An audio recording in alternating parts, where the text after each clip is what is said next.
આજે હું તમારી જોડે સોજી ચીઝ બોલની રેસીપી લઈને આવી છું। આ રેસીપી ખાવામાં બહુ જ ટેસ્ટી છે, વેજીટેબલથી ભરપૂર પણ છે અને ચીઝ પણ છે। નાના છોકરાઓને તો બહુ જ ગમવાની। આને તમે નાના છોકરાઓના લંચ બોક્સમાં પણ આપી શકો છો અને નાની મોટી ભૂખ હોય ત્યારે તમે સાંજે પણ આને બનાવીને આપી શકો છો। આ રેસીપી બનાવવી બહુ જ સહેલી છે। ચલો જઈએ રેસીપી તરફ। સૌપ્રથમ મેં અહીંયા 1 વાટકી જેટલું મેં આમાં સોજી લીધી છે। ગ્રામથી ગણવા જાઓ તો 200 ગ્રામ જેટલી સોજી છે। એક ગાજરને આવી રીતે મેં ચોપ કરીને લીધું છે, એકદમ ઝીણું ઝીણું ચોપ કરવાનું છે। બસ આવી જ રીતે આપણે લઈ લેવાનું છે। વાટકીથી ગણવા જાઓ તો 1 વાટકી જેટલું ગાજર છે અને અડધી મકાઈને પણ મેં આવી રીતે ચોપ કરીને એડ કરી દીધું છે અને એ વાટકીમાં ગણવા જાઓ તો 1 વાટકી જેટલું મકાઈ ચોપ કરેલી છે। લીલા મરચાંને મેં અહીંયા 3 થી 4 લીલા મરચાંને એકદમ ઝીણા ઝીણા સમાર્યા છે। 1 ચમચી જેટલું આપણે આમાં કાળા મરી પાવડર એડ કરવાનું છે। જો તીખું ખાતા હો તો વધારે પણ કાળા મરી એડ કરી શકો છો। 1 ચમચી જેટલું ચીલી ફ્લેક્સ એડ કરવાનું છે અને જે પીઝા સિઝનિંગ આવે છે એનું મેં અહીંયા એડ કર્યું છે 1 ચમચી જેટલું। હવે આમાં આપણે મીઠું સ્વાદ મુજબ એડ કરવાનું છે। જ્યારે બધું મિક્સ થઈ જાય પછી આમાં આપણે દહીં એડ કરવાનું છે। દહીં જે છે એ ઘરનું જ હોવું જોઈએ, બહારનું ખાટું દહીં ના હોવું જોઈએ। 3 થી 4 ચમચી આપણે આમાં દહીં એડ કરીશું।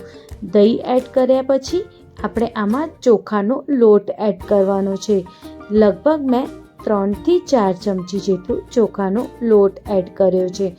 જો કદાચ તમારી જોડે ચોખાનો લોટ ના હોય તો એની જગ્યાએ તમે મેદાનો લોટ પણ આમાં નાખી શકો છો, પણ થાય તો ચોખાનો લોટ જ એડ કરજો। એનાથી જે તમારા ચીઝ બોલ બનશે એકદમ ક્રિસ્પી અને એકદમ સારા બનશે। બસ હવે આપણે આમાં ચીઝ એડ કરવાની છે। જે ચીઝની ક્યુબ બાર માર્કેટમાં મળે છે એને મેં આવી રીતે કદુકસ કરીને આમાં નાખી છે। હવે લીલા દાણા એડ કરીશું। હવે બધાને આપણે સરસ રીતે મિક્સ કરી દઈશું। મિક્સ કરવું બહુ જ જરૂરી છે કારણ કે મસાલા, સોજી અને બધી વસ્તુ સરસ રીતે મિક્સ થવી જોઈએ।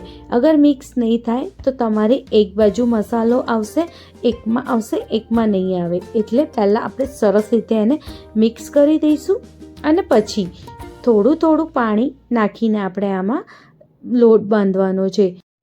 આનો લોટ ઢીલો ના થવો જોઈએ એ આપણે ખાસ ધ્યાન રાખવાનું। એટલે આપણે થોડું થોડુંક જ પાણી નાખવાનું અને એનું સરસ લોટ બાંધીને રેડી કરી દેવાનું। જ્યારે લોટ બંધાઈને રેડી થઈ જાય પછી આપણે એને 10 મિનિટ માટે ઢાંકીને મૂકી દેવાનું। 10 મિનિટ એને રેસ્ટ આપવું બહુ જ જરૂરી છે જેથી જે સોજી છે એ ફૂલવી જોઈએ। 10 મિનિટ પછી આપણો લોટ તૈયાર થઈ જશે, કંઈક આવી રીતે। હવે હાથ ઉપર આપણે થોડું તેલ લગાવી દેવાનું। તેલ લગાવ્યા પછી થોડું થોડું આપણે આમાંથી લોટ લેવાનું, બહુ મોટું નહીં લેવાનું અને આવી રીતે ગોળા વાળીને એક એનું નાનું પૂરીનું શેપ આપી દેવાનું, કંઈક આવી રીતે જેમ આપણે વડા બનાવીએ છીએ બસ એવી જ રીતે। હવે વચ્ચે આપણે ચીઝ મૂકવાની। મેં અહીંયા મોઝરેલા ચીઝનો ઉપયોગ કર્યો છે। જો તમારી જોડે આવી રીતે મોઝરેલા ચીઝ ના હોય તો ચીઝની જે ક્યુબ આવે છે એનો ઉપયોગ પણ તમે આમાં કરી શકો છો। બસ આવી જ રીતે ફરીથી આપણે બધી રીતેથી એને પેક કરી દેવાનું અને જેમ આપણે લાડવા વાળીએ છીએ એમ સરસ રીતે આપણે એને ગોળ શેપ આપી દેવાનું લાડવાની જેમ। જો કંઈક આવી રીતે, બસ આવી જ રીતે આપણે બધા બોલ બનાવીને રેડી કરી દેવાના। આ બોલ ખાવામાં ખરેખર બહુ જ ટેસ્ટી લાગે છે। તમે એકવાર તમારા ઘેર આ જરૂરથી ટ્રાય કરજો। આને આપણે તળવાના પણ નથી, તળ્યા વગર પણ એટલા સરસ ચીઝ બોલ આપણા બનીને રેડી થઈ જશે। બસ આવી જ રીતે જેવું તમે વિડીયોમાં જુઓ છો આવી જ રીતે આપણે વચ્ચે ચીઝ મૂકવાની અને બધી બાજુથી આપણે સરસ રીતે એને પેક કરવાનું। જો સહેજ પણ ખુલી જશે તો અંદરની જે ચીઝ છે એ બહાર નીકળી જશે અને તમારા ચીઝ બોલ જે છે એ ફાટી જશે। એટલે ખાસ ધ્યાન રાખવાનું કે આપણે એને ચારે બાજુથી સરસ રીતે પેક કરીએ, કંઈક આવી રીતે। બસ આવી જ રીતે સરસ રીતે પેક કરીને આપણે એના સરસ બોલ બનાવીને રેડી કરી દેવાના। એકદમ ક્રેક ફ્રી બોલ બનવા જોઈએ. સહેજ બી તિરાડ કે સહેજ બી ફાટેલા ના હોવા જોઈએ. કંઈક આવી રીતે પત્તા બોલ બનાવીને રેડી કરી દેવાના. હવે આપણા બધાના ઘેર અપમ સ્ટેન્ડ તો હોય જ. અપમ સ્ટેન્ડમાં થોડું થોડું આપણે આવી રીતે તેલ નાખી દઈશું. લગભગ 1 ચમચી જેટલું મેં આમાં તેલ નાખ્યું છે. 1 ચમચીથી વધારે પણ તમે આમાં તેલ નાખી શકો છો. એકદમ ઓછા તેલમાં આપણા આ બોલ્સ બનીને રેડી થઈ શકશે. જો જ્યારે આપણે બધામાં આવી રીતે તેલ નાખી દઈએ પછી એક એક બોલ બધાને આપણે આવી રીતે વચ્ચે મૂકી દેવાનું.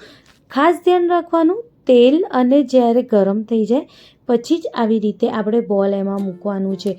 ઠંડા તેલમાં નથી મૂકવાના. બસ આવી જ રીતે બધા બોલને આપણે આ અપમ સ્ટેન્ડમાં ગોઠવી દેવાનું છે અને થોડીક વાર થઈ જાય પછી આપણે આને આવી રીતે પલટી દેવાનું. 2 બાજુ સરસ રીતે શેકાય એટલું તેલ આપણે આમાં નાખવાનું છે. અને ખાસ કરીને ધ્યાન રાખવાનું, ગેસની ફ્લેમ મીડિયમ હોવી જોઈએ. બહુ લો હશે તો સરસ રીતે શેકાશે નહીં. બહુ ફાસ્ટ હશે તો જલ્દી કાળા થઈ જશે પણ ફ્રાય નહીં થાય.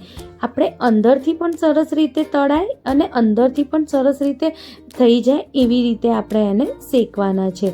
એટલે આવી રીતે અપમ સ્ટેન્ડમાં આપણે સરસ રીતે બોલને શેકી શકીએ છીએ 2 બાજુ એકદમ ઓછા તેલમાં.